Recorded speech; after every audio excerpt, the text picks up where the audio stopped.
Engineers, kembali lagi ke podcast kesayangan kita semua. Kembali lagi dengan host kesayangan kalian, siapa lagi kalau bukan Caroline Patricia. Kita kembali ke Tianjin berbagi cerita, dan ini tuh ada bintang tamu yang benar-benar mungkin dan bisa dipastikan kalau anak-anak PPIT, anak-anak PPI itu nggak mungkin kenal, karena ini tuh seseorang yang baru lah, yang kita tuh belum tahu. Jadi aku tuh bakal perkenalin dulu nih ke Kak Indira.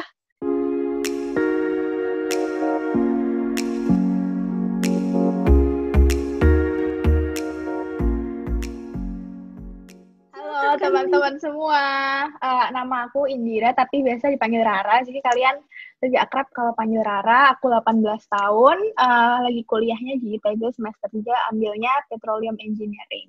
Terus sekarang aku lagi banyak kesibukan nih selain kuliah. Nah, mungkin ini salah satu topik yang mau diangkat juga ya sama Olin, yaitu tentang bisnis aku.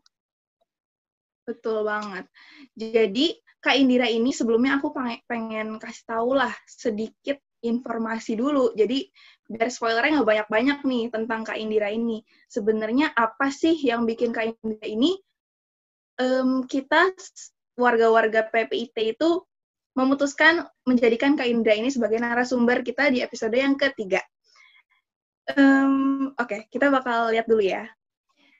Jadi teman-teman, Kak Indira ini adalah, seperti yang tadi Kak Indira udah bilang, jadi Kak Indira ini adalah teman SMA aku sebenarnya. Dulu tuh kita temenan, tapi sekarang kita udah kuliah di tempat yang berbeda. Aku di China, di Tianjin, dan juga Kak Indira itu di ITB. Keren banget kan? Dan siapa sih yang sangka kalau anak petroleum engineering ini bisa jadi businesswoman? Kayak keren banget kan? Jadi aku bakal kasih tahu kalian nih sedikit dulu informasi tentang Kak Indira ini. Jadi Kak Indira ini bernama lengkap Indira Gabriela. Dia itu baru genap 18 tahun, teman-teman. Masih muda banget, lebih muda dari aku. Jangan panggil Kak dong ya. Nggak enak kalau panggil, jadi yaudah kita Indira aja ya. Rara deh, biasa aku panggil Rara, jadi Ya. biar kita lebih santai lah. Jadi Rara ini tuh punya 26.000 pengikut di TikTok. Keren banget nggak sih? Kayak, oh my god, aku bikin video aja nggak FYP, sedangkan dia 26.000, guys. Habis itu, dia itu adalah pemilik bisnis yang berkecimpung di tableware dan juga fotografi. Namanya itu adalah Viara Tableware. Dan yang ketiga ini yang keren banget, dia itu memiliki bintang 4,9 di Shopee. Dan itu impresif banget ya teman-teman, karena nggak semua orang bisa menetapkan bintang itu, karena pastilah ada masalah sana dan sini, tapi Kak Indira ini bisa maintain, dan aku sangat salut banget. Jadi siapa nih yang tertarik sama Kak Indira? Dia lagi jomblo juga. Boleh lah. Oke.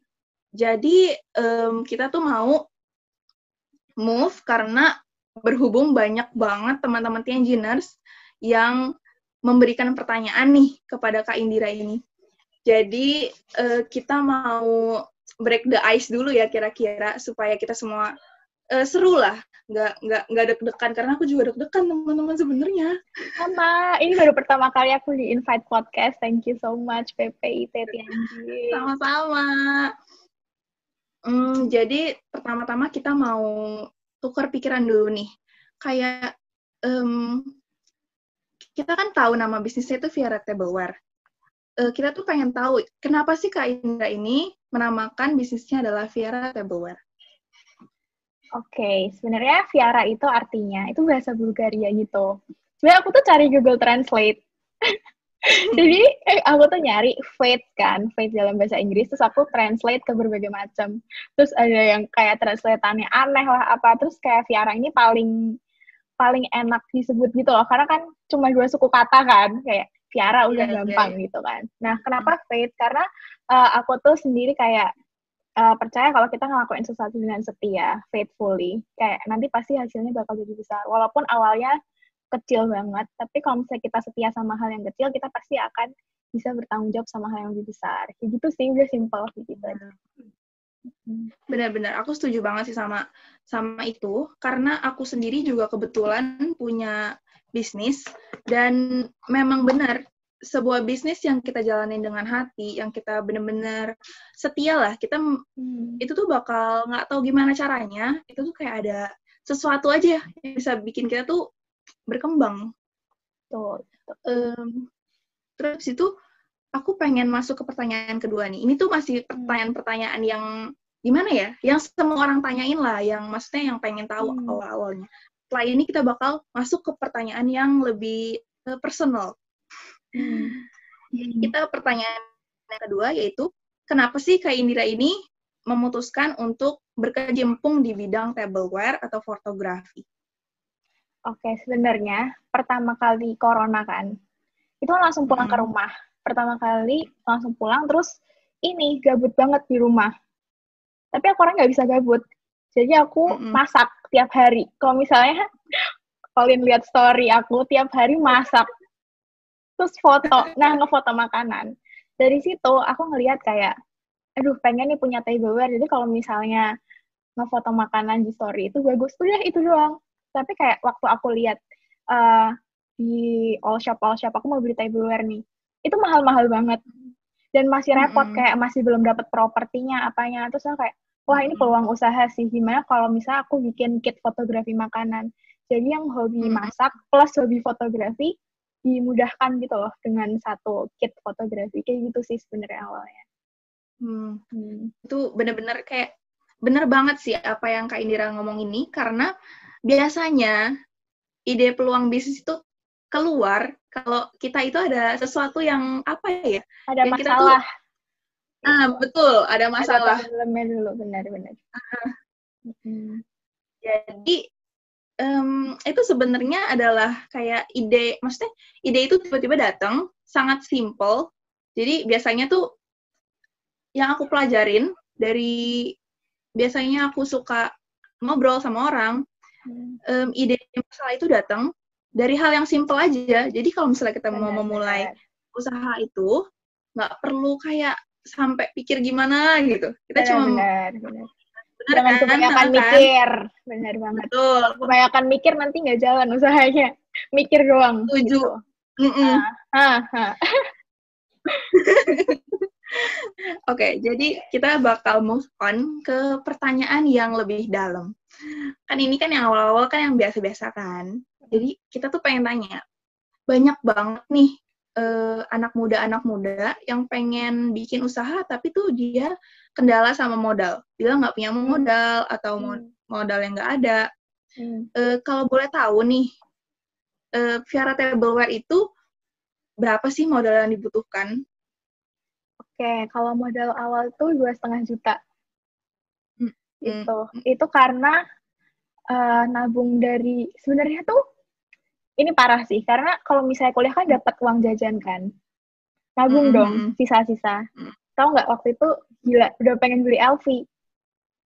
Gaya bener, duit orang tua mau dibeliin LV, kan kurang ajar kan. Tapi waktu corona sampai rumah nggak dapet duit kan, orang kita makan di rumah, apa semua di rumah, nggak ngeluarin expense sama sekali. Disitulah, aduh, corona ngapain juga pakai LV kan. Terus akhirnya tiap hari Shopee-an. Tiba beli garukan punggung lah. Ngerti gak sih? Kayak saking gabutnya tuh gak penting. Ambil beli cetakan kue, beli mixer, aduh pokoknya semua dibeli dari Shopee. Tiba-tiba duitnya tuh kayak tinggal 2,5 juta itu. Kayak gimana caranya ini harus muter kayak gitu. Jadi kayak ya udah itu sih, kayak 2,5 juta harus diputerin supaya bisa beli LV. Tapi sampai sekarang juga nggak rela dulu belinya kayak gitu sih. Ya, jadi abis itu gimana sih? Maksudnya kita kan bingung, 2,5 juta ini buat apa, atau apa sih yang maksudnya yang wajib banget kita kita investasikan dalam sebuah bisnis? Sebenarnya kalau bisnis yang benar, yang dari nol, itu sebenarnya cari marketnya dulu, baru produknya dulu. kalau misalnya aku baca teori ya, ini secara teori sih. Kalau misalnya marketnya apa, terus kalian juga suka di situ, ya udah coba invest ke beli produknya di situ. Tapi karena aku dulu berangkat dari nggak tahu apa-apa, ya sekarang juga masih nggak jago ya, tapi kayak paling nggak lebih mending lah daripada yang pertama. Aku nggak tahu apa-apa, aku beli produknya dulu gitu loh. Nggak gitu. market research, nggak ngapa-ngapain. Udah pokoknya kayak, udahlah laku. Padahal susah gitu kan untuk bikin barang laku. Ya kayak gitu sih. Jadi kalau pertama dari aku, untuk yang baru mau mulai, research marketnya dulu.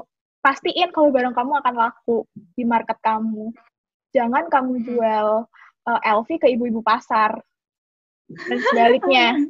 Kayak gitu. Iya. Jadi market itu penting, itu paling penting sih menurutku. Terus abis itu kalau misalnya gitu, invest ke produksi. Habis produk, terus kalau misalnya muter, waktu kalian cuma punya produk, kalian kan pasti kayak, biaya iklan dari mana, mau PP gimana, endorse gimana, nggak ada duit. Kalian betul. kembangin sosial media kalian secara organik, tanpa uang. Jadi misalnya kayak rajin post, feeds, terus story, terus kalian follow-followin orang yang cari barang-barang yang mirip sama kalian. Jadi kalian cari di Instagram kompetitor, lihat aja followersnya di follow-in. Terus habis itu aku marketing yang bener-bener kayak, itu karena TikTok. Gara-gara TikTok, itu kan gak berbayar kan. Cuma emang kalau misalnya sekarang itu jauh lebih susah buat masuk FYP daripada awal-awal corona itulah. Tapi waktu pertama-tama corona itu, aku sama sekali nggak mikirin biaya iklan karena ketolong sama TikTok. Oh, benar-benar. Iya. Jadi usahain kamu bisa ngembangin platform kamu organik dulu gitu loh. Jadi produknya masih bisa terus kayak ngalir, muter. Nah, kalau misalnya udah ada laba, profit, kalian start to think kayak funnel marketing kalian pakai iklannya apa. Terus kayak Instagram ads budgetnya berapa kayak gitu. Tapi produk dulu sih kalau aku ya. Marketing dulu sebelum kita membeli barang yang banyak gitu. Apa gimana? Cari marketing dulu baru beli produk. Kalau misalnya kalian udah terlanjur beli produk dulu, ya kembangin platform kalian secara gak bayar gitu. Gimana caranya kalian harus push walaupun itu susah. Itu susah banget sebenarnya. Benar. Setuju banget. Karena yang aku alamin juga, kalau kita beli produk dulu, biasanya pada akhirnya produknya bakal mandek. Apalagi kita beli macam-macam. Dead stock ya, benar-benar. Jadi dead stock nanti, benar-benar. Oke, jadi itu kita udah jawab nih pertanyaan dalam pertama. Terus itu yang selanjutnya nih, yang kita semua tuh tanya ya, dari mana sih Kak Indira ini bisa ketemu supplier? Karena kita kan kayak gimana ya, kendala anak muda sekarang kan kayak nggak berani nanya, takut tiba-tiba harganya dimahalin, terus itu ribet bolak-balik atau gimana. Tapi Kak Indira ini gimana sih bisa ketemu supplier yang Kak Indira cocok gitu? Karena jadi pertama kayaknya harus tahu fokus mau jualan apa, gitu kan. Kalau aku mau jualan kit fotografi, kalau misalnya udah berat di piringnya doang, nanti satu kitnya bisa beratus-ratus ribu dong. Berarti kayak budgeting dulu lah istilahnya. Maksimal satu produk kalian itu HPP-nya berapa? HPP itu harga pokok produksi ya. Jadi misalnya HPP satu produknya itu 100.000 gitu loh. Ya berarti cari piringnya ya jangan yang segitu, kita mau profit dari mana, mau margin dari mana, kan kayak gitu. Jadi cari, jangan malas cari ini, supplier. Maksudnya survei, kan Instagram sekarang kayak, kalian tinggal cari aja kayak jual apa, langsung ketemu. Cari Tokped langsung ketemu, import Alibaba gampang. Apa coba yang susah kan sekarang? Terus habis itu kayak sekarang bahkan ada kayak kalau website namanya importir.com kalau nggak salah ya. Atau kayak kayak itu benar-benar supplier itu kekumpul di situ semua. Bahkan kalian kalau mau misalnya beli barang dari Shopee atau Tokped terus kalian jual lagi dengan value yang brand kalian mau, itu pun bisa gitu loh. Mainin kata-katanya aja sih. Jadi kalau misalnya supplier, tentuin budget, dan mainin value barang kalian. Jadi kayak misalnya orang jualan remote AC, beli dari Shopee 5.000 gitu kan. Tapi kalau misalnya kita jual lagi dengan harga 7.000, orang lebih pilih di Shopee dong. Malas orang di Shopee 5.000, tapi kalian main aja diomongin kayak ini remote AC-nya berkualitas apa. Terus mungkin kalian bisa kayak bundling gitu. Kalau misalnya beli remote AC, dapat baterainya sekalian misalnya. Kayak pokoknya ditambahin value-nya gimana cara kalian kayak ngomong tapi tanpa bohong gitu loh. Kayak gitu sih. Mainin kata-kata. Jadi dari yang Kak Indira omongin ini, aku tuh bener-bener dapat pelajarannya, jujur. Kayak gimana ya? Kita bisa bilang kalau supplier itu kita bisa dapat dari mana aja. Dari mana aja kita bisa beli, tapi tergantung kita rebranding dengan produk kita. Kita mau tambahin value apa supaya kita bisa mendapatkan keuntungan yang lebih. Itu bener banget. Tapi aku mau tanya nih, jadi kalau yang sering aku lihat nih di TikTok, banyak banget kayak orang yang sekarang lagi mengedepankan produk Indonesia. Aku tuh pengen tanya, apakah produk dari Kak Indira ini adalah buatan Indonesia, maksudnya handmade, atau gimana? Kalau produk aku sendiri campur. Ada yang produk Indo, ada yang import. Gitu. Karena banyak yang emang, makanya kan karena tadi udah berjalan ya bisnisnya, jadi tahu caranya market research dong. Nah, di saat market research itu, banyak barang yang konsumen aku mau, tapi di Indonesia nggak jual. Ataupun kalau jual, harganya tinggi banget. Jadi harus import. Gitu. Oh gitu. Tapi untuk kedepannya ini, apakah Kak Indira bakal berpikir untuk, kan banyak nih kayak anak muda sekarang yang pengennya kayak pure from Indonesia, jadi mengedepankan UMKM atau gimana menurut Kak Indira sendiri? Apakah bakal kayak gitu biar Teblar? Ngerti. Itu tuh tergantung bisnis gitu loh. Kalau kalian mau full Indo, itu nggak ada salah. Full import pun nggak ada salah menurut aku ya. Karena kalau misalnya orang mau yang kayak mengedepankan devisa negara dan lain-lain, oke, silakan, itu idealismenya mereka, itu nggak ngertiin aku. Tapi kalau aku sendiri, pengen bantu untuk devisa negara, iya pasti. Dengan cara nggak import, apa segala macam. Tapi kalau misalnya untuk jangka waktu yang short term goals-nya aku, dicapainya dengan cara yang aku harus import. Dengan cara aku ngembangin usaha aku dari yang short term, mungkin long term-nya aku bisa memberdayakan lebih banyak orang Indonesia untuk bikin produk aku sendiri. Tapi gimana caranya aku bisa ngembangin usaha kalau produknya aja udah kemahalan, terus profit margin kecil. Jadi kayak nggak bisa dilihat segampang itu sih, karena ada short term sama long term kan. Ya mungkin nanti aku nggak bakal janji juga sama Indonesia kalau aku full barang Indo ya. Tapi kan mengusahakan gimana pun juga, aku tuh pengen sebenarnya kayak misalnya piringnya tuh merek aku sendiri. Kan aku sekarang masih pakai beli di orang kan.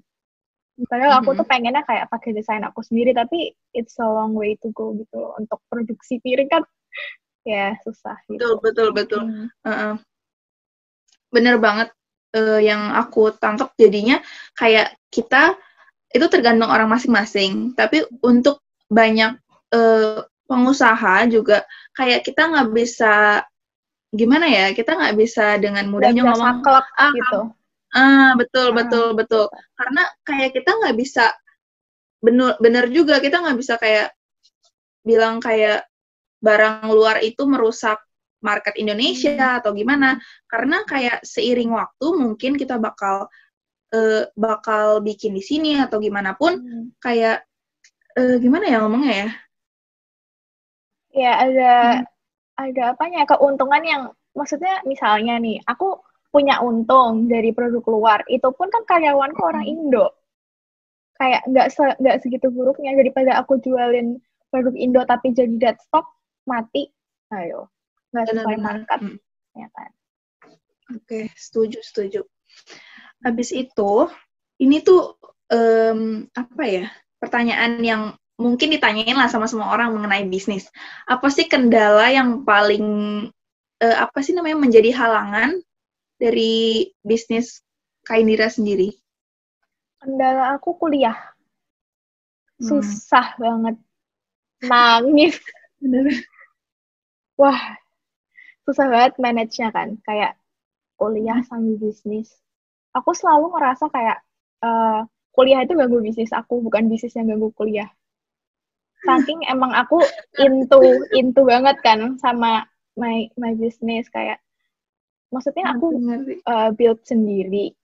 Jadi kayak lebih cinta gitu loh. Rasa memiliki lah, kayak gitu lah istilahnya. Tapi kalau misalnya kuliah, bahkan aku tuh nggak suka satupun subjek di kuliah aku. Tiap belajar aku nangis.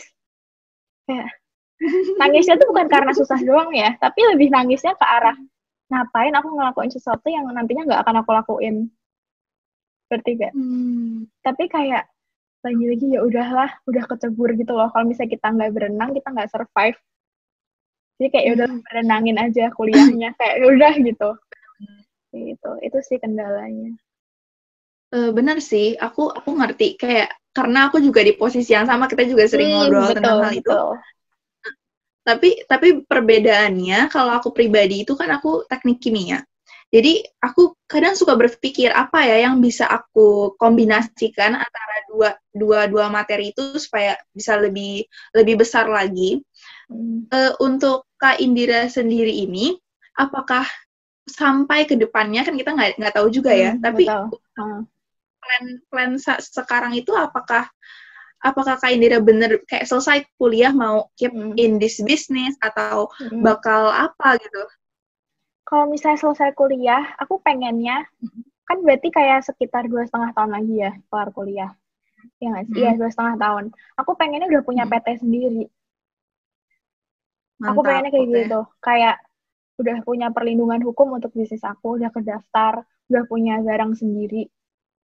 Aku rasa itu pasti susah banget kan dijalaninnya. Tapi emang aku gini loh, kayak semua manusia itu diciptakan untuk suffer kan. Itu pasti. Even kita ngelakuin hal yang kita nggak suka ataupun yang kita suka, dua-duanya pasti suffer. Kayak aku pun di bisnis secinta itu pun masih nangis, masih stres kalau misalnya salesnya turun, apa-apa. Tapi aku ingin memastikan diri aku sendiri kalau nanti lulus kuliah aku harus suffer di hal yang emang aku mau. Yang aku emang punya purpose di situ gitu loh. Kalau misalnya aku tetap paksain untuk kerja di kayak oil and gas company, kayak mungkin bisa survive. Cuma apa aja sih aku mau ke trap lebih lama kayak gitu sih. Oke. Jadi dari poin yang aku dapat, berarti Kak Indira ini benar-benar kayak bisa dibilang ketemu passionnya lah. Udah ketemu kayak ini this is what I want gitu kayak. Iya, betul. Itu bagus banget karena nggak semua orang bisa nentuin keinginan dia ke depannya itu secepat itu. Kayak masih banyak yang struggle dan kayak itu adalah hal yang harus disyukurin banget ya. Terus itu aku tuh pengen tanya, ini kendala aku juga pribadi. Dan mungkin banyak orang yang ngerasain yang baru startup bisnis. Gimana sih kakak itu bisa percayain, aku nggak tahu. Mungkin aku tanya dulu kali ya. Berapa sih orang yang